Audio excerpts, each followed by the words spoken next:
This is a teardown of an Extron SW2 VGA DA2A, and it's a VGA video switcher.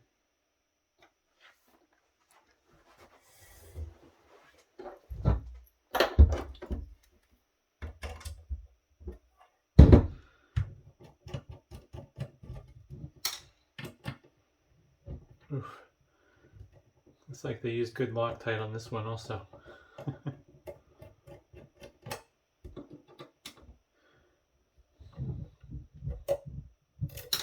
Funny thing is, the screws they use aren't the best usually. I've stripped out the heads of these many times now, without even trying. It's like the steel they used was really soft.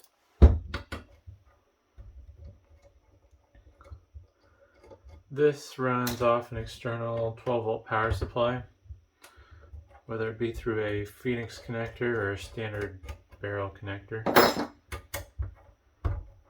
The housing on it is made out of aluminum.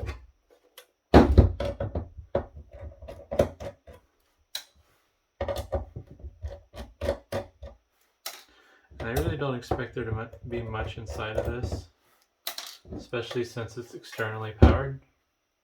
Let's see if I need the, need the channel locks.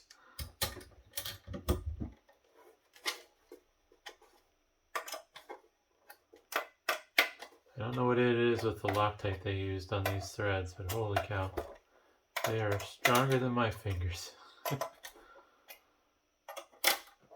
There we go. Put that press in there.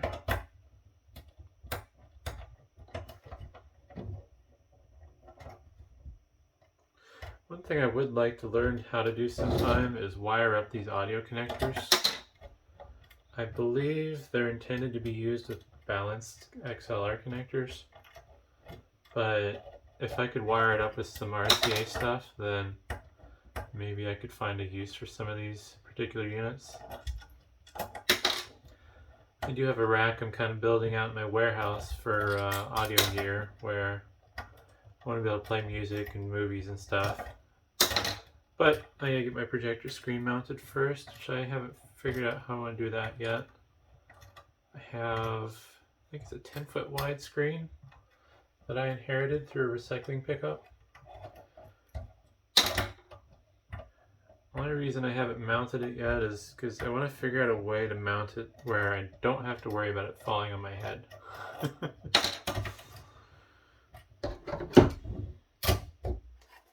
I think I'm probably going to hang it off some chains and then just use some like copper electrical wire as a safety if the chains for some reason get messed up or fail. I may also use some string, give it 3 ways to hold it up. Alright, and there's the top aluminum cover. Looks like there's 4 screws holding the PCB down.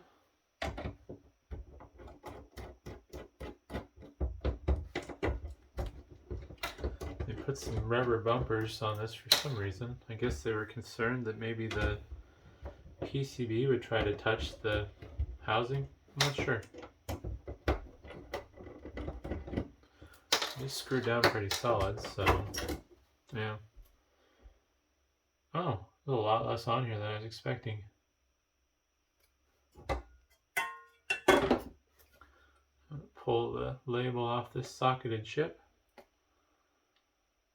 Try to at least. Stuck on there really good. Go for the other side.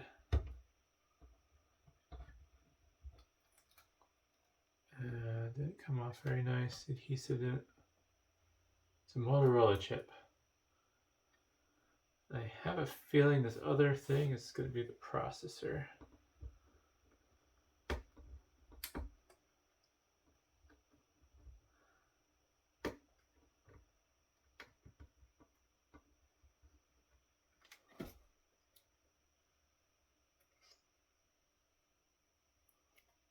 Oh, alright. So a little different than the other one I tore down. Get up close so you can see what the chips have on. There's that Motorola chip I was talking about.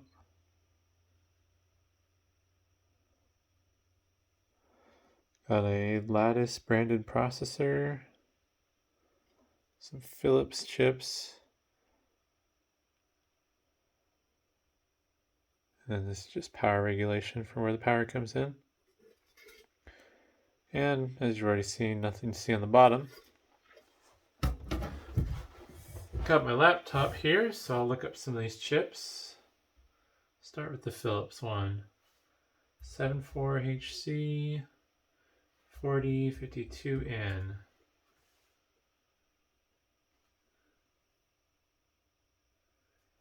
Dual single pole quad throw analog switch. Suitable for use in analog or digital 4-to-1 multiplexer, demultiplexer applications. So this does the switching between the video sources.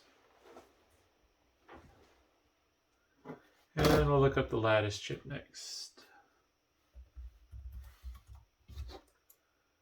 ISP 2032E.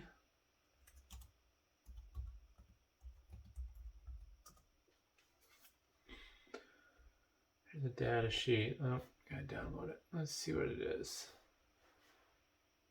In-system programmable high-density PLD.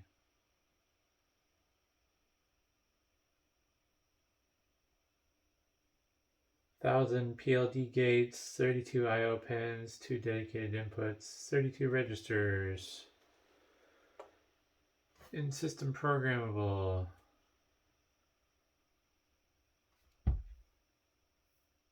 Yeah, so it's just the brains for the board. And the Motorola chip's the one that I'm kind of curious about, especially since it's socketed. I don't know if that's going to be firmware. It's an MC68HC 705 JIACP.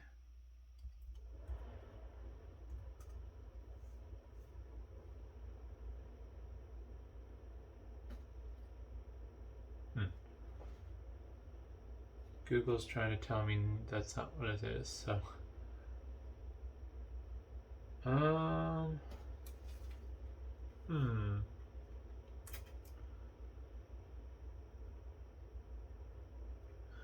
Interesting.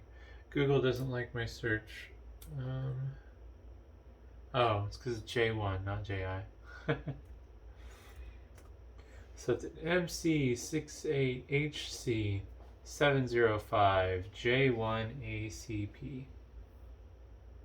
And since Mauser's been pretty good about data sheets, I'm gonna go there. It's another microcontroller.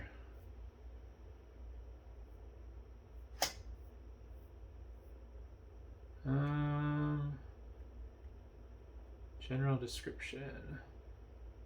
Introduction. It's a low cost, high performance 8-bit microcontroller. So I think it's the same architecture as that other one I looked at. Let's see here. I don't have that data sheet open anymore.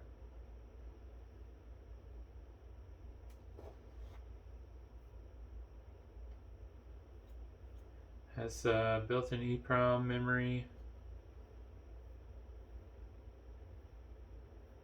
Yeah. So, similar design as that other Extron switcher I tore apart, just no built-in power supply, and I think this one might be a little bit older since socketed dip IC chip there for the processor rather than surface mount. So, yeah, hopefully that was interesting.